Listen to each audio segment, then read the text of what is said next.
told me that I had a meeting. So you owe all of delays to Carolyn from Healing Net Foundation. Okay, hello friends. Good. I can see people here now. We've got Christine Alexis. Hi guys. Oh, so let me see here. Let's wait for a couple more people to pop on because it would be good for me to kind of explain all the things that are going on with clinic. And Tina, you broke your arm. What is up with that? I mean, you need a little good luck, Tina. All right, let's see here. Good to see you, Lee. Okay. Ah, yes, Jill. I just talked to you yesterday. Happy to see you again. All right, so we've got about 50. Okay, that's plenty. We've got about 52 people on. Let's see. Okay. All right, good. So we're good. So let me just update everyone on clinic. So the clinic is actually essentially all set. Essentially, I'm starting work on Monday, but that means I've got to get there, on board, do all the things, work with computers and stuff. So there's a little bit of work to be done, and then the following week, the ladies are starting. So I think that I'm pretty sure that includes Alex and Karina and Kate. So hopefully but then they have to be onboarded as well too for all the computers, and then I think we're going to start clinic. Hopefully, goodness gracious, I hope the week after that. So for those of you who don't know, feel free to call the clinic, and you'll reach my new PA. Her name is Jennifer. In fact, I'll put the telephone number here. It's the new clinic. 303-318-3434. So there's a telephone number. So feel free to give a call. We have a list. We're compiling a list, which I'm going to work on next week when I'm at work. And then we're going to kind of sort through all the things. And then the problem is, and I know it's a pain in the butt, is we have to get all the records again. And so that's what's so challenging. So as much as you guys can help us get the records up, I'm sure we can get some from our old place. You'll need to sign probably just a release form and stuff like that. And then once we get all that going, then hopefully we should be able to get everyone. Yeah, so Tina, it looks like she talked to Jennifer already, so that's all terrific. So just feel free to give a call, and we'll get everyone in as quickly as possible. All right, friends. So we get to thank Kate today, the Mrs. Will Dr. Pickett, for doing all of the AV work today. Will is actually in the OR. If you guys want to see him, we can add him to the stage, and there he is, working. I don't think we can hear you, Will. That's the only problem. We can't hear you. Yeah, you can if you want to. There we go. All right, so we can see you. We can hear and see you, yeah. But all of the technical things are being handled by Kate, so she deserves all the credit today. All of the credit. No credit to you today, friend. All right. So that means, oh, perfect. Well done. So now, Kate, you want to do question one?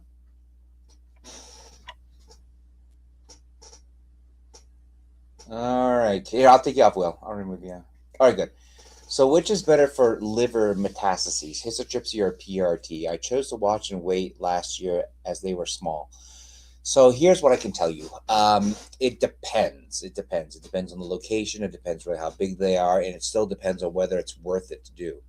Remember, everything has a price. There's a risk and benefit to everything that we do. And so we have to think carefully about which technique you use. So hisotrypsy is good. It is, I think I've gotten to the point where I can do it and really kill things. The problem is that I can't kill nearly as many as I hoped I could have killed. And so that is a little bit of a challenge. So if things are small, they're pretty easy to hit. They're less than basically about 3 centimeters wide, then you can hit them. And then hisotrypsy is very reasonable. If you have 100 of them, then PRT may be better. But the other question too, don't forget, is about timing. So when do you do it? So you may not want to do it right now if everything's so small. Watching and waiting still may be reasonable, even if they're growing, because whether you hit them when they're teeny tiny or a little bit larger probably doesn't make a huge difference. If they're very large, that's a completely different story. So we'll have to figure all that stuff out. But that's the issue is that you have to think about it. But I'm glad to have the technique and the technology. I know the history people are working very hard on the next generation of the technology, so I'm keeping my fingers crossed that that'll work out. But they're smart people, and they know that their neuroendocrine is a little bit different, a little bit iffy. So we'll work on it. All right, let's see. How concerning is it if a neuroendocrine tumor found in the sigmoid colon does not have clear margins and the Ki67 is 2.8? Okay, so let's see. Let's think about that. So that probably means, and if any of you ask these questions, please feel free to comment so I can get a little more information on your question so I can answer it accurately. But if it's a small neuroendocrine tumor and it's in the sigmoid colon and it was removed by endoscopy, the first thing you have to find out is there any metastatic disease. So has it spread to the liver or any lymph nodes and things like that? And that's why I always get someone a dotatate scan just to make sure. If it hasn't spread anyplace else and the pathology shows that there are receptors on there, then sorry, Carolyn just texted me claiming that the board meeting has been on the calendar for months. So what she's saying is it's my fault and not hers. The problem is she's probably 100% right. So she is totally, completely off the hook. Okay, so if the cash name is 2.8% and it's in the sigmoid colon and it's not clear margins, but there's no metastatic disease, then there's a very, very reasonable possibility that it's just like a little neuroendocrine polyp. It may be benign, but I cannot tell you for sure. One thing you could do is you could, after doing the complete workup, then you can repeat the colonoscopy again and see if anything else is sprouted up. And if nothing else is sprouted up, then you're probably doing okay. And then if there is something out there, then they can pluck more of it off, maybe take a bigger bite of it. And I would just repeat it within maybe say 3 to 6 months or so, kind of depending on what the pathology shows. But if a Ki67 is relatively low, that's encouraging. The site in the sigmoid colon is not a common place for it to be. It tends to be in the rectum. So that's a little bit higher. So just a little quick anatomy lesson for folks. The colon is the large organ that sucks out all the water from what you eat in order to keep you hydrated. But it also helps to form your stools. So it makes it harder. So it starts out with your right colon, which is essentially like water, essentially. Then as it travels through your transverse colon, it sucks more water out. Then your left colon sucks more water out. And finally, when it gets to your rectum, that's where it holds it. And the sigmoid colon is kind of this loopy area, kind of that gives you a little more colon to work with. So hopefully that's the situation. But you definitely want to follow up and make sure that you do a complete evaluation up front, right? You remember I've told you many times, it is a measure twice, cut once kind of thing. Always. Well, I don't know. That's how I feel about it. It's always for me. And then you can decide. All right. Next question, Kate. Ooh, I don't read that fast. There we go. If octreotide and bland embolization are unsuccessful for stabilizing 4 liver tumors, would you recommend resection as the next step? Well, that's an interesting question. So basically, I think the scenario is like this: you have probably a few small tumors in your liver, 1 to 2 centimeters. I still consider relatively small. You tried the shots. You tried to bland embo them, and they still continue to grow. So there are 2 things. It depends on where they are. It depends on if there really are just a couple of them, right? 3 or 4 of them. And then it depends on how fast they're growing. So if they're just kind of perking along, you certainly could consider more liver-directed. So if it's in one location, you may want to consider more liver-directed therapy. If that doesn't quite work out well, you may want to consider like a histotripsy or something like that. There are only just a couple of them, the 4 of them. That's perfectly reasonable to do. And then if you have another option would certainly be even what we call a laparoscopic or robot-assisted ablation. You can stick needles into the tumors and actually burn them and kill them. So that's a very reasonable option. And you could even do that in phases with interventional radiology. So I can't answer that question because there actually are quite a few things you can do, which is great, right? It's great to have more tools in the toolbox. But I cannot tell you exactly because everything here you can see all the time. Every single case requires study, every single case requires evaluation, every case requires thought. So it's all possible. It's all possible. So I think Brian was asking about a transarterial embolization. So that's probably the bland embolization. So if didn't work, then you just need to try something else. If it's still very limited disease, you can just even wait because sometimes they don't grow that fast, or they may grow kind of intermittently and unevenly. So you can wait a couple of cycles. But 1.2 to 1.4 centimeters still is extremely small. And again, it has to do with how much liver you have. That's important. So, okay, go ahead, Kate. Have you ever seen tumors Have you ever seen tumors behind the eye muscles? What approach would you take? Radiation directly into the tumors or surgery? I know exactly who asked this question. So, a lot of it depends on how symptomatic somebody is. If someone has issues with their vision and they can't close their eyes and they're really problems, something we call proptosis, then you have to think long and hard about what you want to do. So one of the things you can certainly do is you can do PRT, right? So Lutathera, or what we're starting to call RPT, radiopharmaceutical therapy. That's a very reasonable option because hopefully it might slow things down. But if you are a lot more symptomatic, then there are a couple things you can do. You can do radiation therapy. Doesn't work great because it's not so accurate. However, proton therapy is supposed to be, and I've never used it before for the eye, is supposed to be even more accurate and does a lot less damage nearby. So that might be an option too. And that would be a question you have to really ask a highly trained radiation oncologist. But then surgery is not impossible. We have done this before. It's not easy. The problem is that the tumors actually will form in the muscles in the back of your eye. It's actually usually not in the eyeball itself. The eyeball, I've seen that also, but it's very, very, very unusual and rare. But usually it's in the muscle, no different than if it was like in the skin or the muscle of the rest of your body. And so you can, and I know it sounds crazy, but under general anesthesia, an oculoplastic or like a very specialized ophthalmologist, a very specialized ophthalmologist, can actually move the eye to the side, get into the muscle, and pull it out. It is not easy and is not for the faint of heart. So you think very, very long and hard about this. And if this is the person I think it is, we can certainly talk about it if it's causing you more trouble next time you come back to Denver. But let me know. It is complicated, and you have to weigh the risks and the benefits. All right, what are the medications that affect serotonin can you take for non-neuroendocrine conditions?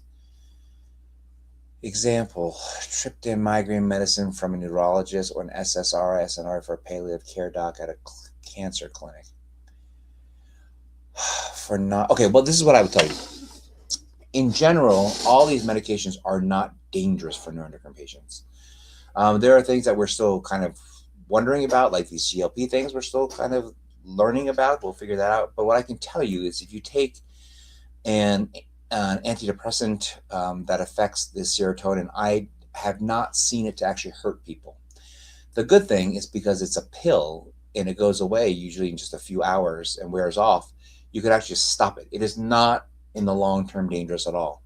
So what I would say is if you want to try it, you can certainly try it, but it may make you feel terrible. And if it makes you feel terrible, then just don't do it anymore. But there are no long-term consequences to taking these oral pill medications to see if you feel better. Because if it helps your migraines, then I think it's worth it. And if it helps your depression or anxiety, then I think you should take it. But if it makes your symptoms much, much worse, and it doesn't usually, but if it makes your diarrhea much, much worse, or you get a lot of abdominal pain, or you get something like that, then I would definitely stop it. The good thing is that just understand that there are no long-term consequences of it. Okay, next question, Kate. Please provide, here we go. Okay, so hopefully that's okay. So please provide an update on your practice and future care going forward. Is Facebook the only way to stay informed? Only communities can, yeah, I know, very surprising and disturbing. I'm sorry about the letter. I wish it could have been handled a little bit more smoothly, but I think everything is okay now. So I did put the telephone number inside the thread, And Susan, I don't know if we changed the header to the group. Maybe if we change that, that might be helpful as well. So forgive me, I just didn't notice. So Susan or Nancy, whoever's in charge, we can certainly change that. But the practice is only just a couple blocks away. I just moved to the hospital next door, which is not Presbyterian, but to St. Joseph's Hospital, which is part of the Intermountain system, if you're familiar with that. And there's a beautiful new clinic, and we have a bunch of new rooms and a whole region of the whole cancer center. Everyone's together. So I'm very excited and very encouraged because the administrators are very supportive of us, and they are excited to have the neuroendocrine patients there. And I've done cases over there before. I just haven't done them in a long time. And they're excited to have us. So it feels wonderful to be loved and wanted. So that'll be terrific. All right, number 7. Is there a protocol for medications to avoid, especially during surgery and procedures? This is actually important. An NIH article mentioned morphine in certain paralytics. What criteria are there for using octreotide perioperative and intraoperative? Okay, so there are a couple of medicines that are extremely important generally. Okay, if you're having any kind of surgery, neuroendocrine or not, there are things you got to watch out for. You can't take blood thinners. You have to reduce the amount of or possibly stop your aspirin. You've got to talk to your doc about it, and of course, talk to your doc about all these things. Talk to your doc about all of them.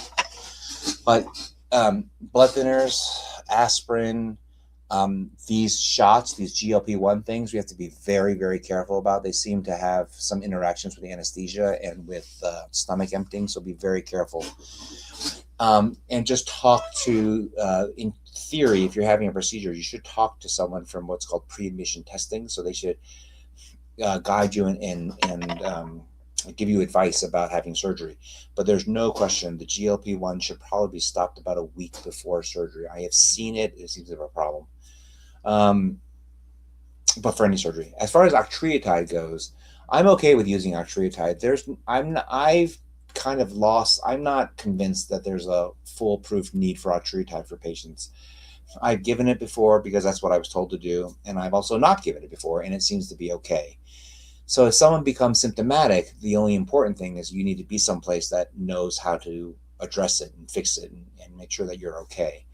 And that includes a lot of different medicines, that even epinephrine sometimes, which people think is not allowed, but that is not true. It is not true. It is not true. If you need epinephrine as a life-saving medicine, you need epinephrine as a life-saving medicine.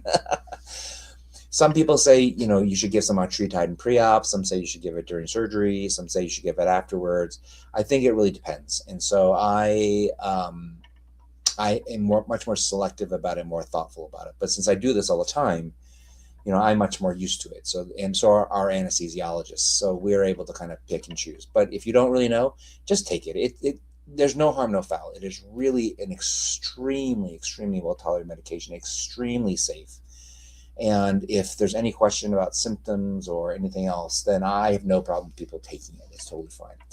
But certainly if the anesthesiologist or the surgeon or whoever is not comfortable with it, then you have to just think about it. So, okay, next question. Number 8, how important is DHEA, and should it be followed with known adrenal issues? What, if anything, can be done about severely high DHEA levels? That's an interesting question. I actually don't know the answer to this question. I don't usually follow DHEA that closely. I know I've seen people who have measured it. The endocrinologist will sometimes measure it. And if they're extremely high, I'm not sure. So does that mean that hopefully if the person asked the question is on here, does that mean that that there are tumors in the adrenal gland too? I'm not sure. I guess if it's extremely high, you should probably treat the tumor. I'm not sure. I'll have to ask the endocrinology gang and do a little bit of research, and hopefully we can re-ask this question next time. But I'll think about it. Okay. Number 9, please tell us about treating pancreatic neuroendocrine tumors. With VMT alpha net therapy. Is there a new trial coming soon? Is this used only for nets that are inoperable? Can it be used to shrink or eradicate tumors? Oh, let's see. So Brian asked, mine was high, and it's what made me get a scan, only to find a PNET. Brian, I don't know the answer to your DHE question. Let me think about it, and if you can remind me, maybe you could ask it again next month, just as a reminder, and I'll try to answer it for you next month. I'll think about it. As far as the VMT alpha net therapy, so the VMT is a new drug that is being tested. It's very encouraging and very, very interesting. It binds in different ways. And it's the same as basically the alpha therapies that we're thinking about for neuroendocrine, except it just binds in a different way. And there is a clinical trial coming out. I don't think it's out yet, as I recall. I think they're still working on it. So forgive me if I'm the VMT people, if I made a mistake. But I don't think it's open yet. It is very encouraging. It's very exciting. It certainly, hopefully, can shrink and eradicate tumors, but it's a theranostic, which means you're going to have to get a VMT. I think probably they're going to have to get a VMT scan. I don't really know how the trial is structured, if it's finished yet. So if anyone knows about it, or Marissa, if you want to just take a quick peek at clinicaltrials.gov and see if it's open yet. I'm not sure. I can't remember the name of the company. I apologize. I just met them a little while ago, so it's exciting. This is all good stuff. But again, no one knows. No one knows. Like, I did not know that lead or actinium might have the side effects that they had. So we will find out. We will find out. All right, next slide. Next question. When should a dotatate PET MRI be ordered instead of a dotatate PET CT scan? Long-term concerns of radiation exposure and trying to decrease the amounts of radiation. Should you alternate scans? Yeah, that's an interesting question. So what I can answer for you is I find the dotatate PET MRI to be less helpful. I know it takes a little bit longer, and doing a whole body MRI just takes a fair amount of time. I like the dotatate PET CT just because if you're going to do it, I would rather be done and dedicated to it. So as far as radiation exposure goes, I think it's relatively minor because the CT scan that you do is a low scan. It's a low radiation scan. It's very fast. And it's essentially just to kind of place it within your, within your body. The MRI does have more information, but then if you're going to get an MRI, I would want more information, and it should be done as a formal MRI because you get different information out of it. If you're just doing it to kind of measure back and forth, then you might as well just do a dotatate PET CT and have it done. The dotatate PET MRI, it is good. I'm not saying it's not good. It's just that, it just takes a long time, and I would prefer just to be more accurate. When I like to look at MRI, I basically only use MRI, to be totally honest, for the liver. And then we'll look at it and use it for the bones whenever there's some issues with bones and I have to do something about it, like a kyphoplasty or some kind of surgery, or there's an imminent fracture or something like that. So I use MRI very, very selectively. The dotatate I really use as a kind of a pan scan. It's like a survey to look at the top of your head to the middle of your leg and your knees. So they have different functions for me. And I don't have a PET MRI machine too. Every PET MRI I've looked at has not been super, super helpful. So that's just kind of how I feel about it. But at the same time, if you did want to take a good look at it, if you did it consistently, then it probably would be okay because the MRI would give you pretty sharp pictures of the liver, and then you can make measurements out of it. So there is benefit to either one. It's just that it's a relatively unusual machine. It's very, very expensive for the institution. But if they have it, it's okay with me. But I wouldn't worry about that from a radiation perspective because the CT scan just doesn't have that much. All right. Oh, wait, go back, Kate, real quick. I would not alternate those scans because if you're going to choose, you should just choose and just follow along with it.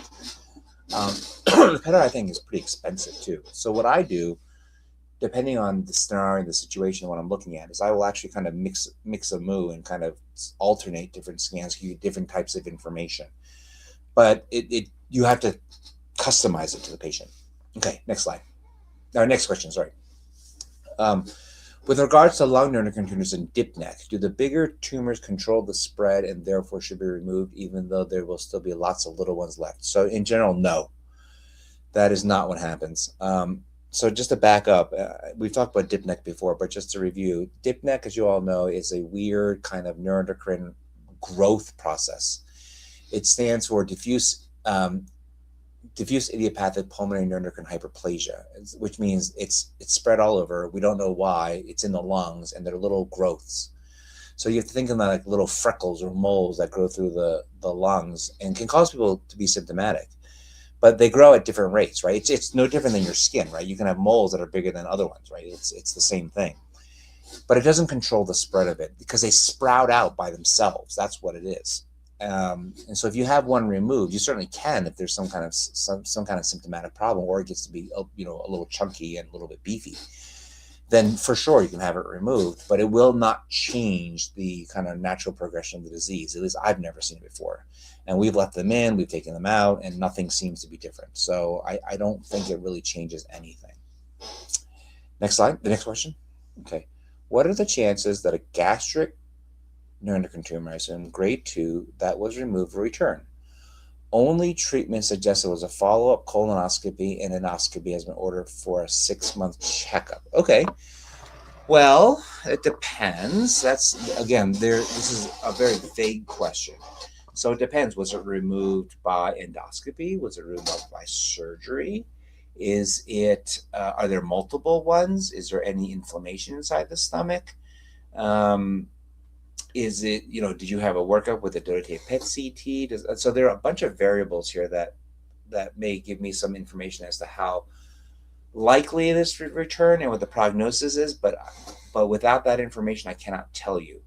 So it is very reasonable to have a repeat endoscopy. That's totally fine, but it depends. Like everything depends. So there's not enough information for me to answer that question, unfortunately. So I can't. Number 13, how long after robotic surgery for adhesions and ablation should pain persist? I think I know who's asking this question too. If it's still bothering you, you should probably give me a call and we should probably chit chat about it. But in theory, if the adhesions are taken down, it is not impossible for the pain to still be there, because it may not always be necessarily because of the adhesions. Of course, with surgery, more adhesions can form as well too, and so we have to be thoughtful. The problem with an ablation, and that's why I think I know who this is that sometimes there can be just some pain and from scarring from that, because every time you put a needle or injure the edge of the liver, it can just be painful. So if that's the situation, we should probably talk about this, and you should probably if you haven't called already and gotten on the list, give a call and get on the list so we can chit chat and talk about this. You don't have to fly back to Denver. We should at least talk and figure out how your pain is. But there may be some techniques to figuring out what the differences are and kind of figuring things out, because overall the liver is very, very healthy and usually very forgiving for neuroendocrine patients, but it can have just little annoying scars, which can definitely be painful. Yeah. Oh, great. Thanks, Donna. Yeah, it is Perspective Therapeutics. Great. I will click on that as soon as I finish talking here. Okay, number 14. I had a right middle lobectomy, which is from the lung, with lymph nodes removed in October of 25 due to a lung neuroendocrine tumor. I've had Natera labs every 3 months and CT every 6 months. What other testing is needed? I was told it won't come back. I think that's very reasonable. That's probably what I would do too. If the right middle lobe is just a little doodad thing, it's not very big. And then you should look at the pathology to see if there are any other ones inside there. If it's just one, and then Natera has been coming back clean, so everyone knows, Signatera is a test that we do that takes a tiny little bit of the tumor and looks for it circulating through your blood to see if it's actually in your body. And if it's totally in the clear, it's actually, the results have been pretty good. I've been actually very, very impressed by it. And then doing a CT just to take a quick peek may be very reasonable. I would have probably done a PET scan before surgery just to kind of take a look and see if everything's okay. But if everything is well, this is very, very reasonable.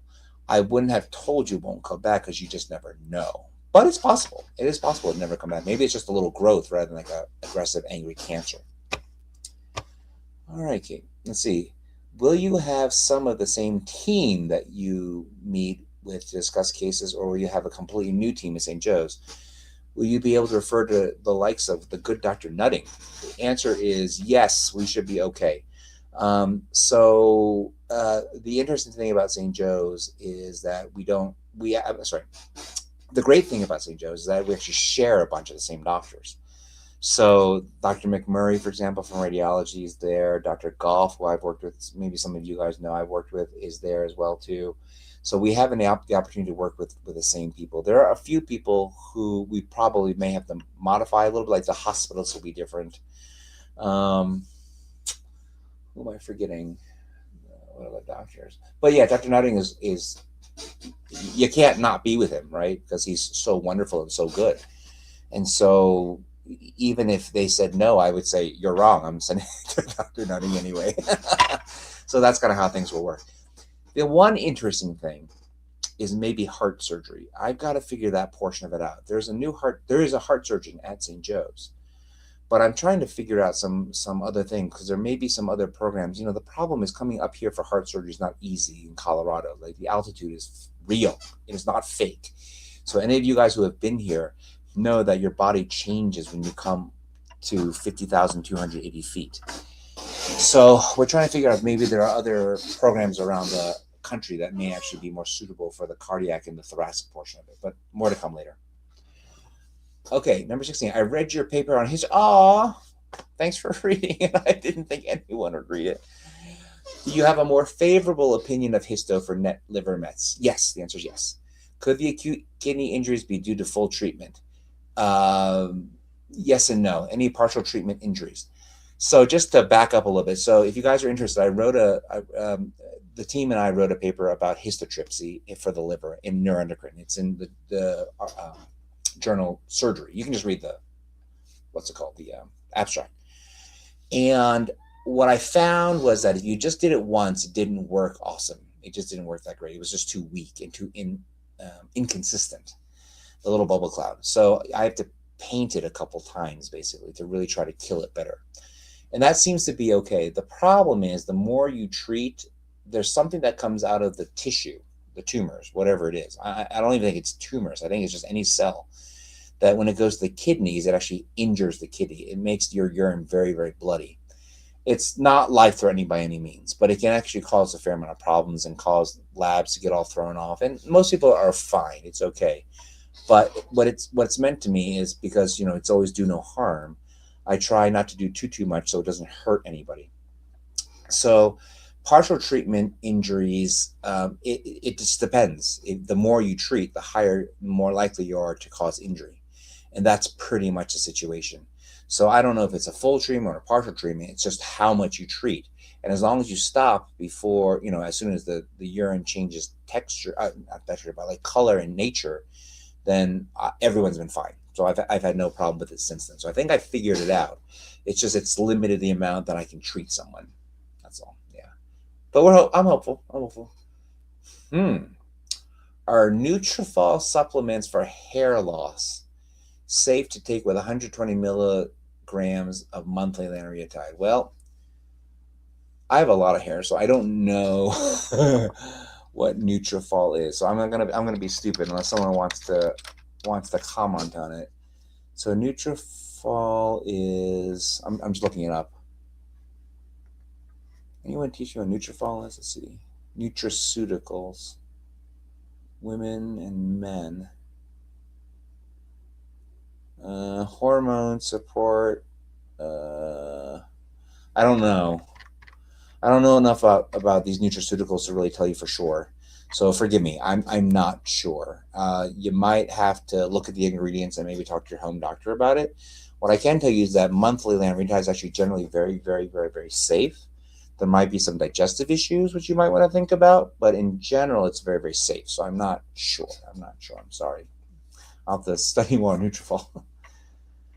If a stent is required to drain bile from the liver post-debulking, will there need to be a permanent solution for that at some point? Oh.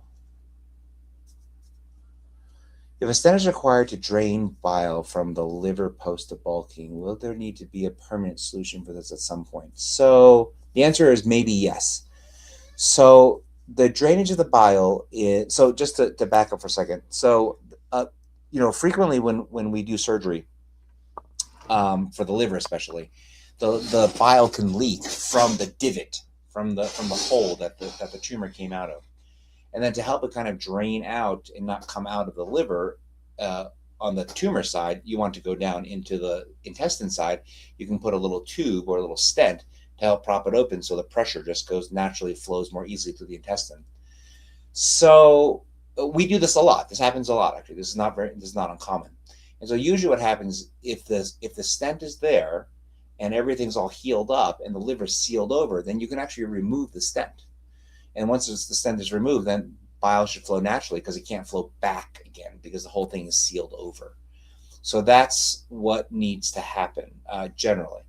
If the if the so I'm just kind of answering here. If the leakage persists, then yes, you might have to go back and fix it, and do some more stuff to it.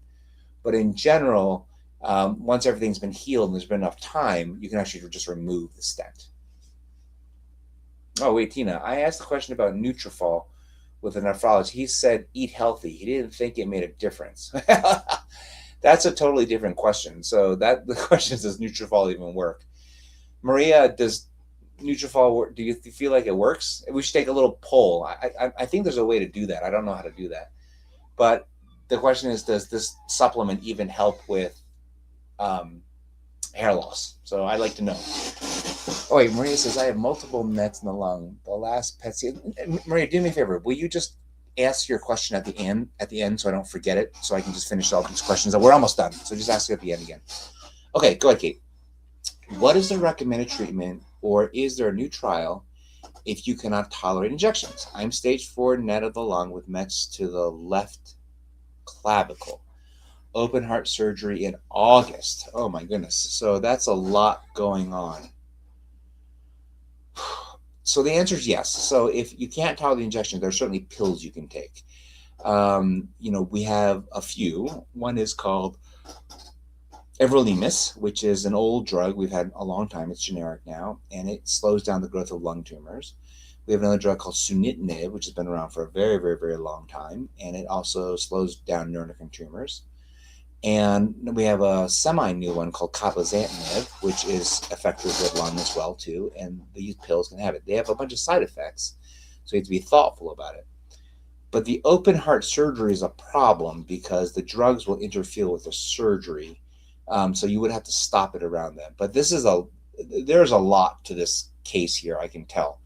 So I can't answer anything. As far as a new trial goes, you cannot have the trial and then have open heart surgery, right? So you can't even do that. There is an oral version of the shot, which is being tested right now, which is terrific. We'll figure it out. And then there also might just be tinkering with the shot, maybe the dose of the shot, the frequency of the shot. So all those things are possibilities. So again, the good thing is we have a bunch of tools in the toolbox. I just don't know exactly which tool to pull out given the amount of information I have. So we have definitely hopefully you have a net specialist, because this is complicated. Okay, number 20. This is interesting. Could two individuals who come from different backgrounds, who spent 9 months next to each other in school, both get neuroendocrine tumors? If the answer is, is it possible? The answer is absolutely it is possible. It is 100% possible. Could two individuals who come from different backgrounds, who spent 9 months next to each other in school, both get neuroendocrine tumors? Is there a correlation? That is a different question. I would tend to think not. But I cannot tell you for sure. The problem is that neuroendocrine is becoming more common. This is the problem. And so it is not uncommon for like a breast cancer woman to know another breast cancer woman just randomly through your social circles or your kids or whatever, right? So that's, people kind of accept that, or thyroid cancer or whatever, colon cancer. But neuroendocrine is pretty unusual. Now, I cannot say for sure, but I have definitely seen people get it in geographic patterns. Again, I have no idea if that means anything. I've just seen it a fair amount of times, so I cannot tell you for sure. So I cannot answer the question for you. 9 months seems like a very, very short amount of time for that to be in effect, but I don't know. I mean, I guess if you spent 9 months next to, I don't know if your school is next to like a nuclear reactor, in the neighborhood or something like that, or in the vicinity, or downstream from, I don't know. Again, I'm just making this up. So I don't know. Maybe some kind of plant or some kind of mine or something. I guess that's not impossible, but then there might be more people with other kinds of cancers. We do know for sure that there are definitely cancer hotspots in the United States, and they definitely exist. Asthma hotspots, cancer hotspots, and those things definitely exist. But for neuroendocrine, I cannot tell you for sure. Okay, Kate. Oh, that's it. Yay, we got through all 20. That was pretty good, and we got all the technology to work. Kudos to Kate. Well done. All right, so let's see here. Catherine, this is use of nursing service. She has PNETs. That is fascinating. Catherine, I don't know the answer to that question. I tend to think not, but I don't know. And plus, you guys were adults too, so I cannot tell you for sure. It just seems odd. The bigger, more interesting question is that did you guys live near some kind of other place, right? I mean, that's always what I wonder. Interesting. Okay, let's see here. Okay, so Maria, and I am now on lanreotide, no additional side effects. Nutrafol can cause stomach upset, so I take 2 in the morning and 2 in the evening. No issues for me. Okay, all right. So if it works, I mean, I'm okay with it. Let's see. As a pancreatic with regional lymph node involvement removed by Whipple, can I donate a kidney? Oh, Jeff, that is an interesting question. The answer is probably no, because they won't take it from someone who's had cancer before. So I'm not exactly sure the answer to that question, and it probably depends on the team. You'll have to ask the team. Because you'd have to probably be clear of your neuroendocrine for probably at least 5 to 10 years. So you'd have to ask. Oh, Matisa, let's see here. What do you think about the REN NET test 2.0 for initial testing for someone who's suspected to have NET cancer?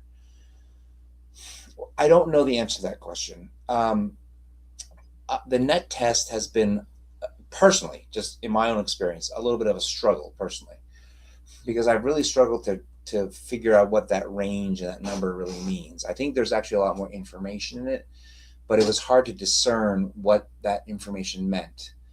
And I haven't used the 2.0 version, so I cannot tell you for sure. I know that Dr. Kidd has been working on it. So if it's improved, then maybe we can talk. But I don't use it regularly, and I really, really tried about 8 years ago. I tried so hard, and I could not figure out how to make it work. We published a paper about it, and if the results were very, very low, then actually it was pretty good. Then people were in pretty good shape. But if it was like in this medium to high range, I wasn't even sure what to do. And so that's where it became hard for me. All right, Elena. Oh, hey, Elena. You'll have to message me and let me know how things are going. Is there a way I could learn about NETs to a level of becoming an advocate in my area? Yes, of course. This is fantastic. In my area that has no neuroendocrine specialists, yes, because you live up north and west to us, not to treat, but help direct. And Elena, why don't you do this? Why don't you message Carolyn Faulkner? She's here on the conversation right now. She is the program director for the Healing Net Foundation. She can probably guide you. Or Carolyn, if you don't mind reaching out to Elena, she's rapidly becoming a neuroendocrine expert in her area. Okay, Sherry, Sean White, who saw Jared in the hospital, will be following you as well to your clinic.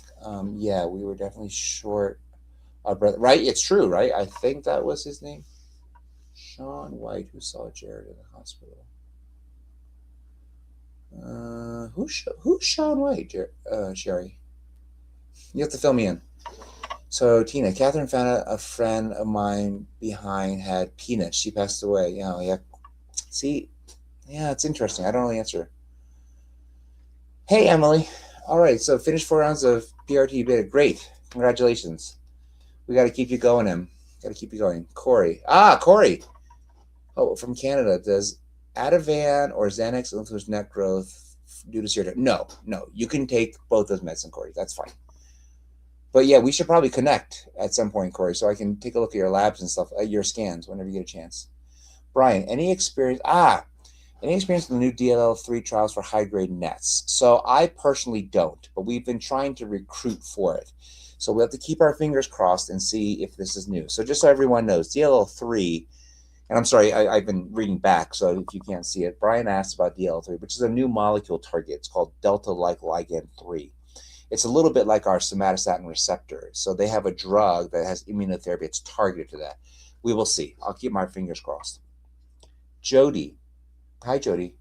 Are NET patients eligible to receive organ transplants? Yes, but you have to be very, very thoughtful about how and when and what the situation is. But yes, we have transplanted neuroendocrine patients before. Yes. Catherine, plans that PRT this fall. Radios wants to give octreotide post each treatment. Yeah, Catherine, that is okay. That is okay.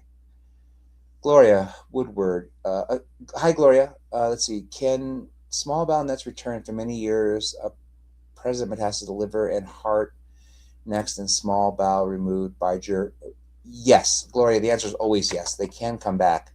If it's already spread, that it means it has the personality to spread. But if it hasn't grown much in a long time, then you're probably in pretty good shape. So we should probably reconnect and then take a look at your scans again and figure things out, Gloria, whenever you get a chance. Lisa, let's see, on 30 milligrams of sandostatin for 8 years, have had some growth and a couple new tumors in the past year. Should we go up to 60? Well, I'm not sure 60 really works that much better. You might want to think about switching to like lanreotide to see if that helps. But if it's just a couple of new tumors and things are still very, very slow, you could still just stick with it and see if it settles out. Linda, let's see, after 13 years of being no evidence of disease, the gallium PET lights up. CT MRI shows no tumors yet. Due for a follow-up CT neurologist in August. Surgery's right middle lobe. What should be next step? Wait for tumor to show. Kind of, yeah. So you kind of just have to keep an eye on it, unfortunately. I wish there's something more magical about it. But if you wait long enough and nothing shows up, that's great, right? That's a great situation to be in. Hi, Susan. If someone had an occupational exposure to a hazardous drug requiring pharmacy mix. Oh, that's right, yeah. Over 14 years mixing for, yeah. And the drug leaflet, for instance, in 2 years, rat carcinoma study, there was a significant amount of rats who developed islet cell adenomas, not dose dependent, and lowest dose causing the most. Do you think there could be a possible connection? I don't know the answer to that question. Maybe. So in general, islet cell adenomas, so people know, are just little growths. It's called islet cell hyperplasia. And we've seen that before in multiple things. But to convert from just a growth into a cancer are actually two different things. The problem is there are a bunch of people who have it who have never been exposed to such things. And so this is where it becomes tricky to figure out. Kathleen, okay, so Ren made several errors on my data. My net specialist normally uses so that's kind of what I experienced too. So Jen, let's see, for follow-up using MRIs with EOVIS to follow liver mets, currently only area of post-radium clinic. If all is stable on lanreotide, is there a point you do a dotatate? Yes, of course, that's what I do. So what I do is I follow with a liver MRI, and then I throw in a dotatate every 2 years or so to kind of see how things are. And if someone doesn't feel well or there's growth, you can always do it sooner. Oh, Sean White came to see you in the hospital? Is that true? That's awesome. Carol, Carl, let's see. Radiation pneumonitis 3 months after SBRT. On prednisone is making my cough worse. Oh, this is a problem. The problem with so SBRT is external beam radiation therapy, and the problem is it burns tissue as it goes through. So I'm not a huge fan of it for that reason. Now prednisone is making my cough worse. I don't have a great answer for you. I think you need to talk to the pulmonologist because the cause of the cough can be quite varied. And that's the issue. If it really truly is just pneumonitis, I'm not exactly sure what they're using for that. There might be some tricks to it, but you have to talk to your doc about it specifically. All right, Brian, 70% expression. That's not impossible. It's not impossible, Brian. All right, Mary, I see. Any suggestion on getting insurance to cover lanreotide every 21 days? Well, they're actually usually pretty good about it. You just have to justify why it's 21 days, and that usually has to do with symptoms and stuff. So Jody, let's hear. Is it normal to feel worse after the second cycle of CAP10? All of my cancer symptoms feel like they are not getting better. Maybe it's just too soon to tell if it's working. Peanut stage 4. Yes, you have to wait. I'm sorry, Jody, but you're gonna have to wait and see if it gets it what the scan shows to decide. Hey, Matt, long time no see. Based on your previous comments, is histotripsy an option for people with small, clear cell kidney cancer versus debulking surgery? So that's interesting for you, Matt. So what I can tell you is that they've just finished a trial of histotripsy for kidney, and it seems to work pretty well. I think they're going for the indication. It's not done. It's not a done deal yet, but it seems like it might be a good option for you. So we can talk about that. We've only been staring at that thing for a long time, so we can try to figure that out. But yeah, it might be a reasonable option. All right. So Kushbu wants to ask, can you tell the difference between a PNET and a non-PNET? Oh, sure. So a PNET for us stands for pancreatic neuroendocrine tumor. So it just means a neuroendocrine tumor that originated from the pancreas, which can be isolated or it can be spread. A non-PNET, so what we call, I don't even know why they do this, but they call it extra pancreatic neuroendocrine tumor. It is a pain in the butt because the terminology just makes everyone confused. So basically, if some people will do a trial in which they had one group just for pancreas because it behaves one way, and then everybody else. But now we've adopted this terminology, which just becomes a pain. But that's basically what it is. It's basically, does it come from the pancreas or not? Maria says, if a liver MRI shows banding around the known liver lesion, does that mean it's spreading? No. It just means that it's mostly alive or on the edge, which is not surprising. Oh, Linda, thank you. I should have read follow-up in August, and my oncologist will see you. Great. Yeah, definitely follow up. Peggy, great to see you. 600 milligrams iron in Zermello, not constipated to say the least. Is it because of high serotonin levels? Not constipated to say the least. Well, it could just be you, Peg. So I don't have a great answer for you. It certainly could be the serotonin levels, but I'm not exactly sure. Generally, one of the side effects of the Zermello is just constipation. That's all. And there's no question the effect of the iron could be constipation too. So we'll see. But if you're doing great, that's all that matters, Peg. All right, let's see here. Waiting for my scan. Okay, yes, we will connect, Corey. Debbie, we've got to get you going, Debbie. So make sure you come see me as soon as you can. It's still okay to get lanreotide after open heart surgery. Yes. You have to get the lanreotide, Debbie. The gist of your comment earlier about certain drugs after heart surgery. Yes, you need to keep getting the drug, Debbie. Keep getting it. If you have any problems, call the office. We'll get you in very, very fast. We got to take care of you. Matthew, my wife had nets removed from the lungs, right middle lobe, and left wedge resection 10 years ago and was diagnosed with neck. Last scan, they found net in the left ventricle and the septum. Doctors here in Australia are at a loss. At what to do. At the moment, we are doing watch and wait. What would you suggest? Currently not having any shots for treatment. Well, that is hard, Matthew, because the question really is, how do they know the thing in the septum is actually really neuroendocrine? So here in America, we would do a cardiac MRI and we would do a gated protocol so that we could see it. But I guess the question is, could it be something else? That's what I'm saying. How do they know for sure? It is not impossible. We have seen it come from the heart before, but it's very, very. It's almost impossible for dipneck to go there. So that's what I'm curious about. All right, Peggy, let's see. Fax number to send recent labs and sent from local hospital. I will have to get that to you, Peggy. I'm sorry. I have to find the fax number. Oh wait, maybe I can find it. Cancer Center Surgical Oncology fax number.